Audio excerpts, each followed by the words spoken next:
Désinfecté, une ambiance de fin de monde. Aujourd'hui, nous allons parler de 28 ans plus tard.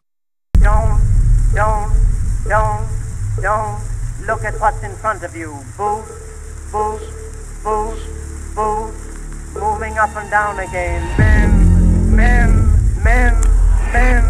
Men go mad with watching them. Bonjour à tous et bienvenue. Aujourd'hui au programme, nous allons parler de 28 ans plus tard, le nouveau film réalisé par Danny Boyle et écrit par Alex Garland. Alors, premièrement, est-ce que j'attendais ce film, est-ce que je l'attendais pas? Et ben déjà, ça a été une grosse surprise que ça sort en ce mois de juin. On a eu vraiment des films assez atypiques qui sont sortis et voir un 28 ans plus tard, c'était pas une suite que j'attendais. J'avais un peu pas délaissé la saga parce que moi j'aime beaucoup le premier et le deuxième film. Donc 28 jours plus tard et 28 semaines plus tard. 28 jours plus tard, de par son audace visuelle, de par ce qu'il pouvait évoquer. Moi, ce que j'aimais beaucoup, c'est qu'il y avait des scènes dans 28 jours plus tard qui étaient de l'ordre un peu de... du songe, du rêve.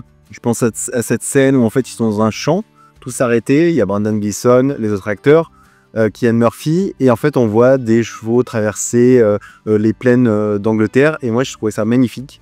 Donc on avait des scènes qui étaient vraiment de l'ordre du songe, du rêve, où je me disais vraiment, il y a des instants dans ce film-là où j'étais presque à la limite d'un petit chef-d'œuvre, même si c'est un film que j'aime bien. Je ne suis pas sur le niveau d'un chef-d'œuvre. Le numéro 2, alors a beaucoup de défauts, mais j'aime beaucoup Robert Carlyle, c'est un acteur que j'adore. Et bien sûr, pour sa première scène, c'est un spoil pour ceux qui ne l'ont pas vu, mais j'aime beaucoup cette première scène, sa première scène d'intro que beaucoup de monde parle, mais en fait a raison, c'est-à-dire ce père famille qui va abandonner sa femme juste pour sa survie à lui, et c'est vraiment toute une réflexion sur est-ce qu'on ferait la même chose dans ce cas-là. Et voilà, il y a une suite de films qui peut être un peu long, la partie où ils reviennent dans la ville sécurisée et tout, c'est un peu long, mais c'était intéressant, voilà, tout le comment vous dire cela, toutes les relations entre enfants et père, ça je trouve ça intéressant, les regrets, tout ça. Après, il y a une partie par la suite qui est un peu aussi longue. Donc, c'est pas un film qui est parfait dans sa longueur, mais c'est un film qui est vraiment intéressant à voir pour une suite. Ce 28 ans plus tard, donc, sort là pour cet été. Et qu'est-ce que ça donnait? Eh bien, je vais vous le dire tout de suite. Donc, 28 ans plus tard, à la réalisation Danny Boyle qui nous offre une réalisation qui est magnifique, je trouve, qui vraiment marche. Il y a eu beaucoup de critiques sur les aspects de... On avait des shots assez particuliers, des jump cuts par exemple sur un zombie lorsqu'il est touché par une flèche par exemple, parce qu'en fait il y a ce fameux j'allais dire fameux l'image, non. Cette image fameuse qu'on a vue tous sur les réseaux sociaux. En fait on a un zombie qui est entouré d'une sorte de plaquette en fait, où Danny Boyle a mis 36 000 iPhones, parce que bien sûr le film a été tourné avec le dernier iPhone en date, et on se demandait à quoi ça servait. Et en fait ça sert à ces jump cuts qui sont assez particuliers, qui font des pauses dans l'action et dans l'image, ce qui donne quelque chose d'assez particulier, qui moi m'a vraiment pas déplu ou déçu. Son utilisation de l'iPhone donc est intéressant parce que du coup on a une très grande profondeur. On perd la hauteur, mais du coup ça offre vraiment de la profondeur sur les paysages, sur tout ce qu'on peut voir en Angleterre, sur ces îles vraiment. C'est magnifique.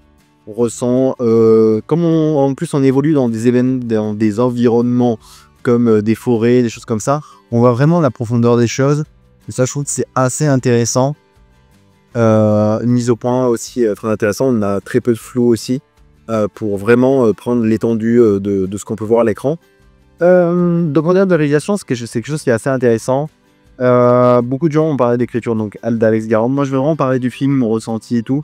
Alors, j'ai apprécié les 40 minutes à peu près, en fait la période où on va suivre le personnage d'Aaron Taylor Johnson, donc avec son fils Spike, qui vont devoir faire leur première sortie à l'extérieur en fait d'une zone, en fait d'une sorte de petit village. En fait c'est une île sur une île, c'est à dire que c'est un îlot qui est séparé donc par un bout de terre en fait qui rejoint ce qu'ils appellent le continent, donc le reste de l'Angleterre. Et en fait cette île elle est protégée parce qu'il y a la marée qui revient tous les 4 heures. Voilà, il y a une marée, donc Si vous restez plus de 4 heures sur le continent, c'est un peu galère après pour revenir. Donc, le père Aaron Taylor Johnson et son fils Spike, dont l'enfant est très bon dedans, vont faire leur première sortie pour apprendre. Le père veut apprendre à son fils à se battre, à pouvoir tuer ce qu'ils appellent donc des infectés. Et donc, on va voir cette première partie qui est pour moi excellente, c'est-à-dire qu'on est dans une immersion. On est vraiment ce que j'avais pu ressentir sur du 28 jours plus tard, ou 28 semaines, c'est-à-dire des parties très très rapides. On sent l'atmosphère, on ne connaît pas encore le danger parce qu'on n'a pas encore vu. Donc on est vraiment dans un univers assez particulier. On voit donc les différents types de premiers zombies en fait, parce que là il y a les plus grandes variétés. Donc on a ce qu'on appelle des rampants, qui sont des zombies beaucoup plus fat, donc beaucoup plus gros, qui vont vraiment s'étendre sur le sol, qui vont attaquer de notre manière. On va avoir ceux des classiques, on va dire, les rapides qui eux courent vite et vont essayer de vous agresser. Et les alphas qui sont des infectés, je me trompe, des infectés qui en fait le virus a créé chez eux, ils le disent dans le film, une sorte de stéroïde. Ce qui fait que ça leur fait prendre de la masse et ils deviennent des chefs de groupe. Ils contrôlent les autres infectés. Donc ça c'était assez intéressant d'avoir plusieurs types d'infectés, ce qui offre une variété, ce qui donne quelque chose d'assez nouveau aussi dans ce genre de cinéma et de film. Donc cette première partie est excellente parce qu'on va ressentir la peur, on ne sait pas vraiment dans quel environnement on va évoluer et on va le découvrir petit à petit. Ensuite, la seconde partie qui est en fait Spike et sa mère, jouée par Jodie Comer, qui vont se rendre sur le continent nouveau parce que donc la mère de Spike est malade, on ne sait pas ce qu'elle a, et il faut qu'elles aillent voir un fameux docteur qui se trouverait sur l'île. Donc ça c'est intéressant, joué par Ralph Fiennes, encore excellent, on en a parlé, on a fini il n'y a pas très longtemps de lui, mais en ce moment il est en train de faire qu'imperfect, je trouve en termes d'acting. Et donc on doit aller voir ce docteur, et là cette partie est beaucoup plus longue, des passages qui pour moi n'étaient pas très nécessaires. Je pense à une scène où ils s'endorment en fait près d'une vieille bâtisse église, vraiment des ruines de ce qui reste d'une église. Et voilà, la scène n'a pas forcément de choses intéressantes. Après, on a la partie donc avec le docteur qui est franchement une des plus belles. On va avoir toute une symbolique sur la mort, chose assez intéressante. Et la fin du film. Donc je passe vraiment rapidement pour pas trop spoiler. Je vais pas aller sur une section spoiler sur ce film-là. La fin qui est du n'importe nawak. En fait, moi je dis n'importe nawak. En fait, on ne comprend pas. C'est vrai qu'il y a une distinction de ton quand on arrive à la fin qui donc annonce une suite avec l'un des personnages qu'on voit à la fin qui sort complètement, qui m'a complètement sorti du film. Voilà, qui était assez particulier, assez étrange. Mais franchement, juste pour vous dire, j'ai vraiment pas j'ai pas de haine contre le film. C'est-à-dire que c'est un film que voilà, j'ai apprécié. Je le conseillerais vraiment à voir. Je lui mettrai la moyenne, quoi, si vraiment vous devez me demander une note, quoi. C'est-à-dire que c'est un film qui est réussi, qui m'a plu. J'ai vu les critiques négatives comme les critiques positives, mais moi je suis un peu un entre-deux, c'est-à-dire que j'ai pas passé un mauvais moment devant, quoi. Et je conseillerais quand même d'aller voir ce film. Mais voilà, moi c'est plus sur l'ennui, sur la deuxième partie qui est un peu longue, des scènes qui servent pas trop. J'ai vraiment beaucoup aimé le personnage du docteur qui est assez intéressant. Il y a des scènes qui peuvent être un peu surréalistes. Pensez à la scène du train aussi qui m'a fait un peu déconnecter. Là, je me dis, qu'est-ce qui se passe là? Qu'est-ce qui se passe dans cette scène où j'ai trouvé que c'était pas très réaliste avec une infectée, quoi. Je dis, ouais, peut-être. Mais bon, voilà, il y a quelques scènes comme ça qui m'a fait sortir du récit. Il y a une scène aussi avec des soldats. Voilà, il y a beaucoup d'éléments où en fait, Danny Boyle, mais ça, il a cette, j'allais faire la chose de bonne habitude, mais de couper et de passer à autre chose avec d'autres personnages d'un coup, qu'on connaît pas du tout. Donc ça peut être un peu perturbant, mais voilà, il y a pas mal de scènes où je me demande à quoi ça sert. Fameuse scène avec les soldats, je me demande à quoi ça sert.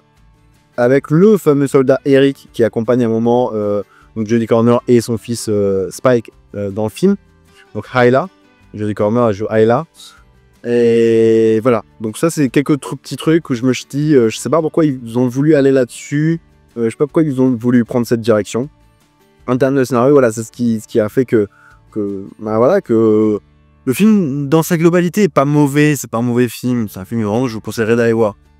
Donc on a parlé vraiment de la partie technique au début, de la partie scénario. On a une musique qui a été présente, qui marche, qui m'a pas autant marqué que, bien sûr, 28 jours plus tard ou 28 ans plus tard, 20 ou 28 semaines plus tard. Mais voilà, elle accompagnait le film. J'en aurais pas plus à dire parce que je ne l'ai pas retenu en tête. Vraiment, par contre, c'est un film qui m'a vraiment marqué sur l'image. J'ai été captivé du début à la fin parce que alors Danny Boyle, il arrive vraiment à... C'est vraiment sa force. Hein. Il arrive à fracturer le cerveau, c'est-à-dire que il arrive à faire des coupures, des jump cuts qui font que vraiment on est toujours dans le cinéma assez haletant. On est toujours pris dans le film et ça, je trouve que c'est intéressant.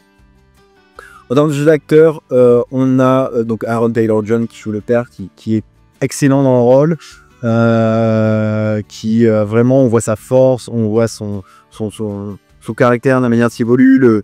C'est un personnage qui est pas présent pour sa famille, qui va de droite à gauche, qui est pas très fidèle, mais à la fois, on a aussi un attachement au début parce que il protège son fils, c'est un guerrier assez courageux. Donc vraiment, on a un peu ces deux côtés qui s'affrontent.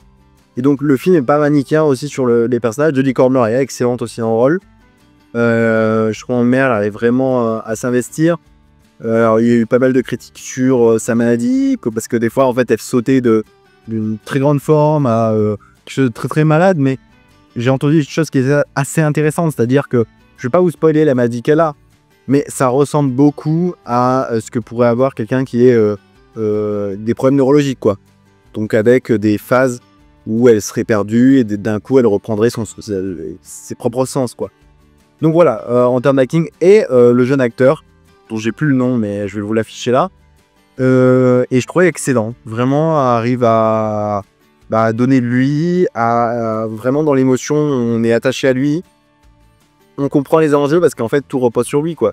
Il a un père et une mère qui sont un peu, je vais pas dire déconnectés de lui, mais il doit un peu gérer sa famille. Donc ça, c'est assez particulier et je trouve que ça marche jusqu'à la fin. On voit sa manière aussi d'affronter la vie, c'est-à-dire que lui aussi va connaître une évolution, il va connaître la vie et la mort dans ce film-là. Je vous spoilerai pas les deux éléments qui constituent la vie et la mort dans ce film-là, mais c'est vraiment quelque chose d'assez d'un rite initiatique, d'un parcours, d'un chemin. Et donc l'acteur est très bien. Après, on a plein d'autres acteurs qui peuvent être assez secondaires, donc qui n'ont pas retenu mon attention et dont je pense pas grand monde connaît.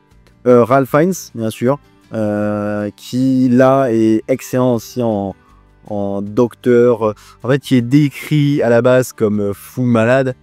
Et donc plus on s'approche de lui, dont les deux personnages s'approchent de lui, on ne le connaît pas encore, mais plus on s'imagine quel serait le personnage, tout ça.